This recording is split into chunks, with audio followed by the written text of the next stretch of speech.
Écoutez, moi je voudrais saluer l'adoption par une très large majorité du projet de loi d'orientation des mobilités et vous redire ma conviction que ce texte est essentiel pour répondre aux fractures territoriales et sociales qui minent notre pays et aux difficultés exprimées par beaucoup de nos concitoyens, notamment dans le cadre du grand débat. Ce projet de loi apportera des réponses concrètes aux besoins actuels et à venir en matière de mobilité du quotidien. Le texte tel que vous venez de l'adopter en première lecture respecte les grands équilibres que j'ai défendus et je ne peux que m'en réjouir.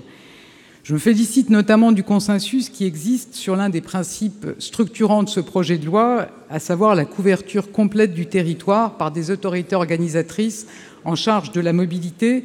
Ça peut paraître être une mesure technique, mais je pense que c'est grâce à ça que plus aucun Français ne sera laissé demain sans solution. Je note également l'intérêt fort du Sénat pour les mobilités actives et en particulier le vélo et plus largement pour les enjeux de transition énergétique pour tous les modes de transport.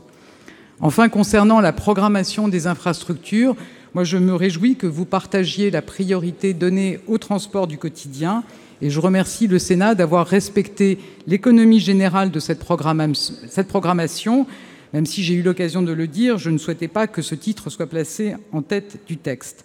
Un certain nombre de sujets devront être approfondis à l'Assemblée nationale, notamment la question du financement, le free floating ou de la billettique, mais je voudrais me féliciter à nouveau de la richesse des débats qui ont eu lieu durant cet examen et, malgré quelques divergences, saluer le rôle constructif et la mobilisation de votre Haute Assemblée pour enrichir ce texte. Je vous remercie.